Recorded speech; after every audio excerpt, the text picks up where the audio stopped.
तो हेलो प्यारे स्टूडेंट्स, कैसे हैं आप लोग। उम्मीद है आप लोग मजे में होंगे, मस्त होंगे।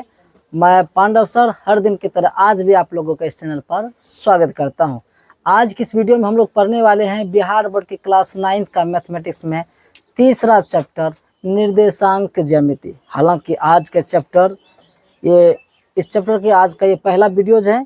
इस चैप्टर में आज हम लोग इस चैप्टर का जो थ्योरी होता है इस चीज़ को आज हम लोग पढ़ने वाले हैं। एक छोटी सी जानकारी और आप लोगों को दे दूं, आप जो भी इस वीडियो में देखते हैं इसका पीडीएफ नोट्स हमारे टेलीग्राम चैनल पर अवेलेबल है। आप चाहो तो इस वीडियो के डिस्क्रिप्शन में जाकर टेलीग्राम लिंक से डायरेक्ट आप ज्वाइन हो सकते हैं और पीडीएफ का लाभ ले सकते हैं। तो चलिए अब क्लास शुरू करते हैं। देखिए, आपका तीसरा चैप्टर है निर्देशांक ज्यामिति। क्या है? निर्देशांक ज्यामिति। अगर इसी को इंग्लिश में बोले तो इसको हम लोग कहते हैं कोऑर्डिनेट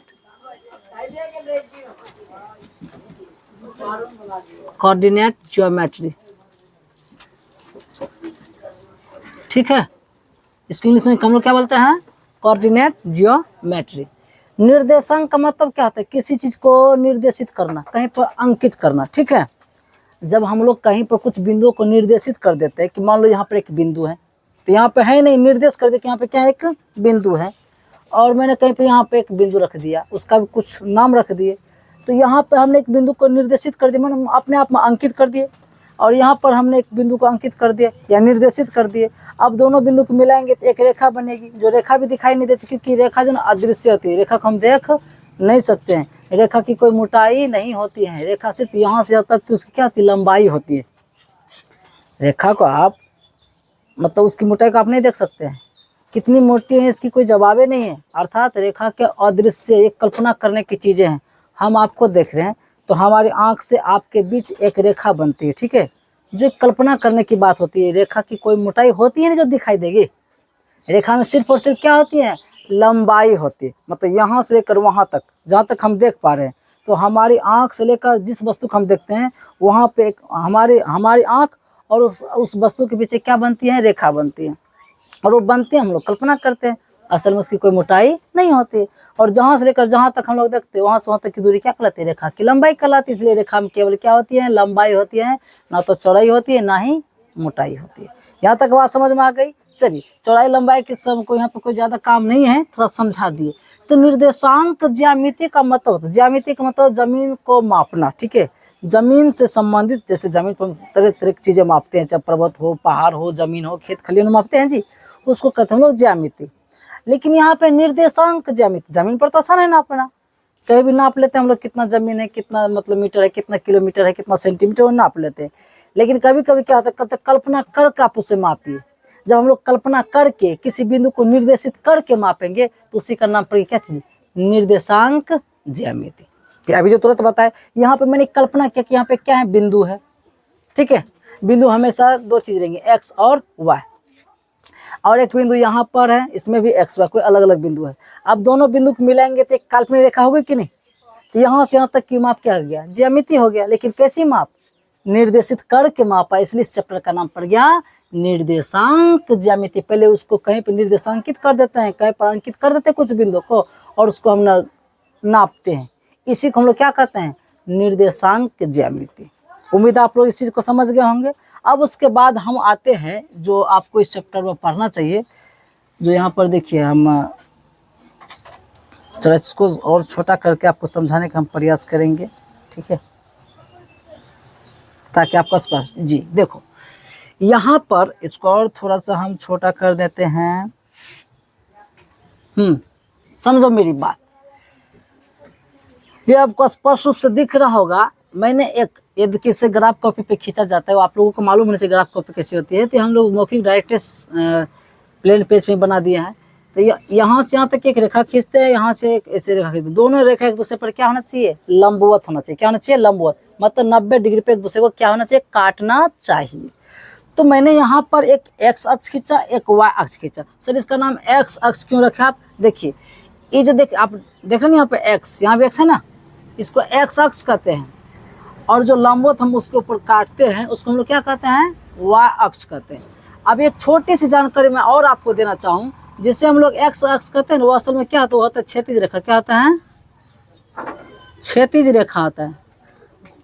और जैसे हम लोग वाक्स बोलते हैं, वाक्स, वाक्स को असल में हम लोग क्या बोलते हैं, उसको बोलते हैं उदग्र। कौन रेखा? उदग्र रेखा। उदग्र रेखा, या इसी के एक और नाम है ऊर्ध्वाधर। ऊर्ध्वाधर रेखा। ऊर्ध्वाधर रेखा का मतलब वो जो 90 डिग्री पे क्या होता है, खड़ा होता है, या उसी को उदग्र रेखा कहते हैं, ऊर्ध्वाधर रेखा कहते हैं, या इंग्लिश में कहते हैं परपेंडिकुलर लाइन। यहाँ तक बात समझ में आ गई? मैंने यहाँ पे देख रहा हूँ कि एक एक्स अक्ष और वाई अक्ष जब दोनों एक दूसरे को काटता है तो 4 भागों में बट जाते हैं। देखिए, एक घर, 2 घर, 3 घर, 4 घर हुआ कि नहीं जी? मान लीजिए 2 हमारे पास अलग अलग अक्ष हैं, ऐसे कर दिए, मैंने जो क्षैतिज के जैसा है उसको कहते हैं हम लोग एक्स अक्ष, अभी लिख दिए यहाँ पर समझने के लिए। और जो लंबवत खड़ा है तो उसको हम लोग क्या कहते हैं, वाई अक्ष। जब एक्स अक्ष और वाई अक्ष एक दूसरे को लंबवत काटे तो 4 घर बनता है कि नहीं? आप लोग यहाँ पे देख सकते हैं। तो यहाँ पे पहला वाला घर का यहाँ से गिनती करने का नियम सर, यहाँ से कहाँ से गिने, थोड़ा सा याद रखना पड़ेगा। हम लोग गिनती यहाँ से शुरू करते, ठीक है? कहाँ से? यहाँ से। पहला घर, दूसरा घर, तीसरा घर, चौथा घर। इसी को देखिए, अब हम कितनी भाषा में लिखिए, इसको कहते हैं प्रथम चतुर्थांश, इसको कहते हैं द्वितीय चतुर्थांश। अच्छा, चतुर्थांश एक और नाम है पाद। चतुर्थांश को हम लोग क्या कहते हैं, पाद कहते हैं। अगर इंग्लिश में बोलना चाहते इसी को क्या कहते हैं हम लोग, क्वाड्रेंट। QUADRANT, क्वाड्रेंट भी उसको बोलते हैं, ठीक है? तो चतुर्थांश बोलो या क्वाड्रेंट बोले, या आप क्या बोलो, इसको बोलो पाद भी बोल सकते हैं। तो ये पहला घर हुआ तो प्रथम चतुर्थांश, दूसरा घर तो द्वितीय पाद या द्वितीय चतुर्थांश, या तृतीय पाद हो गया आपका चतुर्थी पाद। जब तक बात समझ में आ गई। अब इसमें कुछ आपको चिन्ह याद रखना पड़ेगा जो कि आगे आप लोगों को काम आने वाले हैं, 10th में भी काम आएंगे, ठीक है? 9th में तो काम आएंगे ही आएंगे, साथ ही साथ आपको यही सेम चीज आपको फिर से पढ़ना है 10th में। तो पहला घर में जो ना, ये जो कोई बिंदु होता है, बिंदु में हमेशा 2 चीज होता है, एक एक्स होता है, एक क्या होता है, वाई होता है। मान लो बिंदु अगर है, यहाँ एक्स है तो क्या होना चाहिए, वाई होना चाहिए।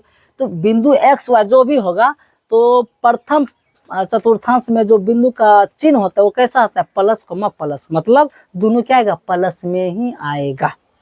और द्वितीय पाद में जगह वो होगा एक्स वाला जो मान होगा वो माइनस में होगा, वाई का मान क्या होगा, प्लस में होगा। जब तृतीय पाद में आएंगे तो उसमें एक्स वाला भी माइनस में रहेगा, वाई वाला भी मान क्या रहेगा, माइनस में ही रहेगा। और जब चतुर्थी पाद में आएंगे तो जो एक्स वाला मान वो प्लस में होगा, और जो वाई वाला मान होगा वो क्या होगा, माइनस में होगा।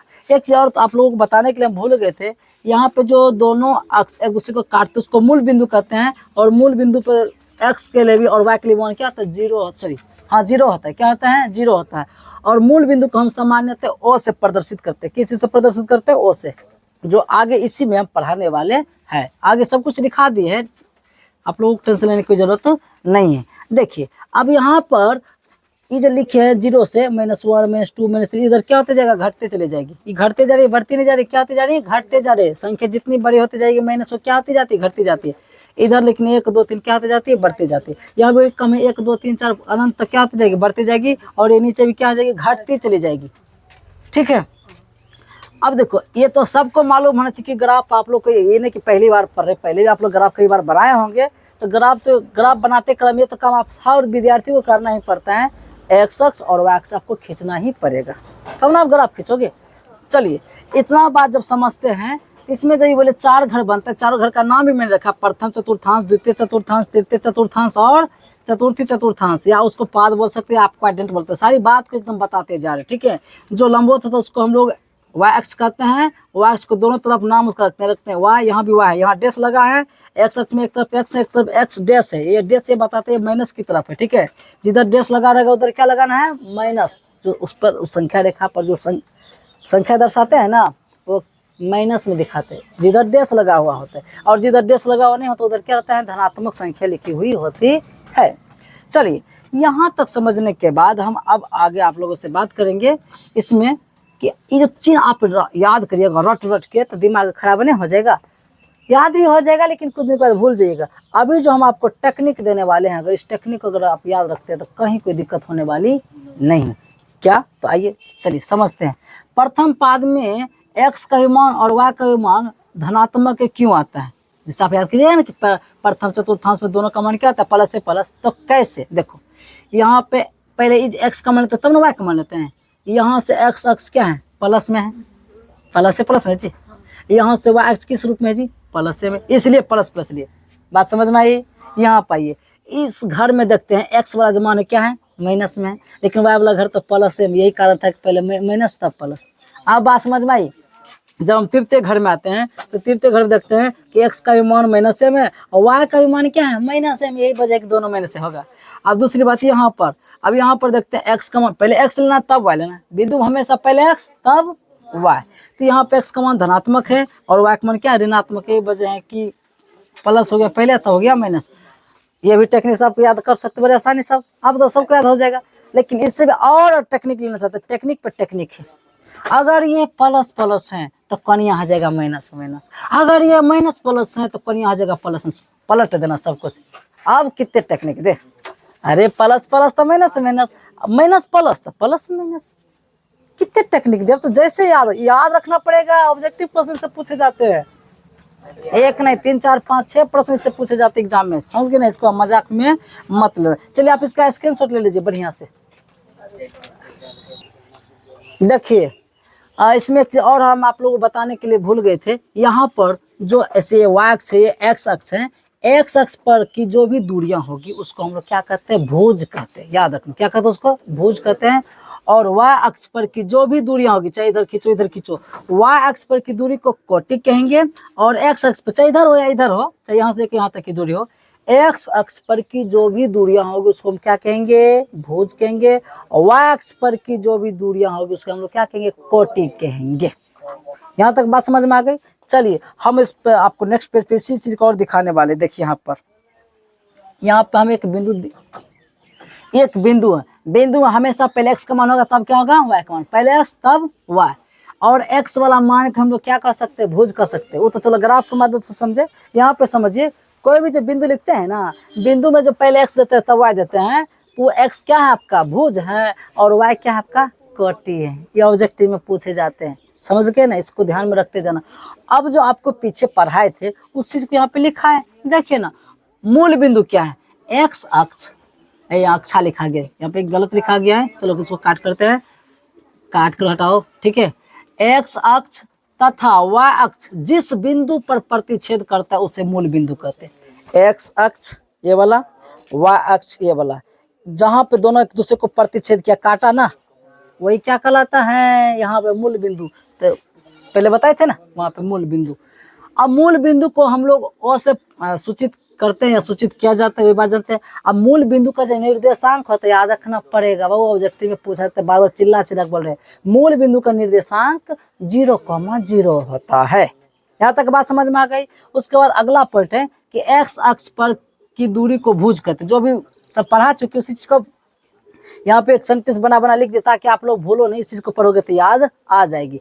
माने एक्स अक्ष पर की दूरी को क्या कहते हैं, भुज कहते हैं। यानी एक्स अक्ष पर जो भी दूरी है उसी को हम लोग क्या कहेंगे, भुज कहेंगे। और वाई अक्ष पर की दूरी को हम लोग क्या कहेंगे, कोटि कहेंगे। सिंपल सी बात है। अब आगे बढ़ते हैं। एक्स अक्ष पर किसी बिंदु का निर्देशांक x,0 है। मतलब देखिए, कोई एक्स अक्ष खींचा हुआ है ना, वो एक्स एक्स पर अगर कोई बिंदु आ जाएगा तब उस समय बिंदु का जो रूप आएगा वो कैसा आएगा, x,0, यानी एक्स का कोई मान होगा, वाई का मान उस समय लेकिन क्या रहेगा, शून्य रहेगा। उसी प्रकार जब वाई अक्ष पर ही कोई बिंदु होगा तब उस समय एक्स का मान 0 रहेगा, उस समय वाई का कुछ मान होगा। ये जो वाई लिखे, वाई का मतलब कुछ भी 3 4 5 कुछ भी रह सकता है, लेकिन वाई का मान, एक्स का मान उस समय क्या रहेगा, शून्य रहेगा। और जब एक्स एक्स पर कोई बिंदु है तो उस समय एक्स का कुछ मान रहेगा, लेकिन वाई का मान क्या रहेगा, शून्य रहेगा। ये सब ऑब्जेक्टिव में पूछे जाता है और आगे एक सवाल बनाने में आपको बहुत हेल्प करेंगे।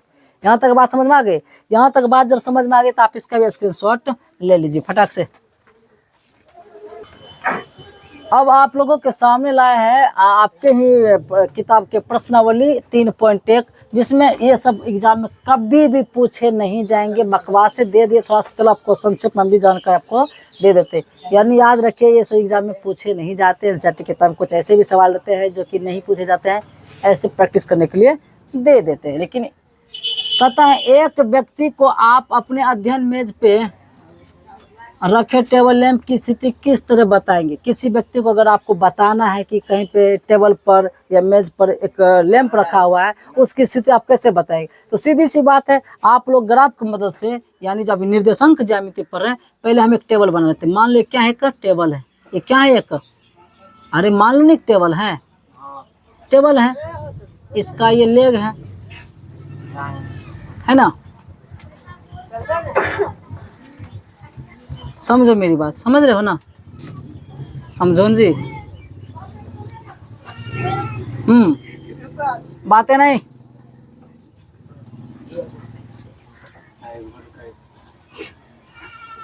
चलिए मान लीजिए क्या है कि टेबल है, इस टेबल पे कहीं पे क्या रखा हुआ है, लैंप रखा हुआ है। क्या रखा हुआ है? लैंप।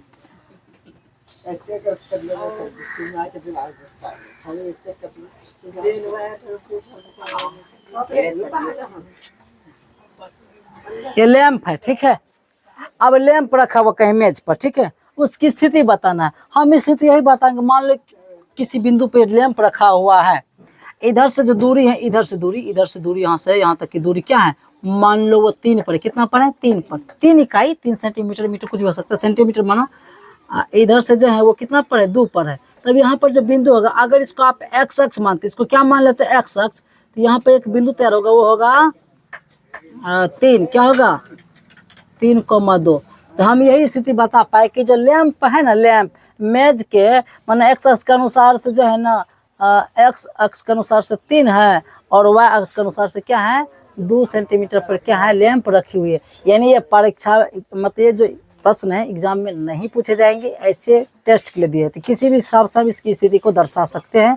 ये इसका सॉल्यूशन होगा संक्षिप्त समझने के लिए। चलिए इसको भी आप चाहते हैं स्क्रीनशॉट ले सकते हैं। देखिए अब सवाल नंबर 2, आप देखिए कि बता सकते हैं। सवाल कभी भी एग्जाम में पूछे जा सकते हैं? नहीं पूछे जा सकते। अगर पढ़िएगा तो पढ़ते पढ़ते आपका समय बीत जाएगा। दूसरी बात, ये सब मनोरंजन के लिए है। जैसे स्टूडेंट सब बैठ के ना ऐसे एक्सपेरिमेंट करते हैं या अध्ययन करते हैं, मनोरंजन के तौर पे दिया गया है।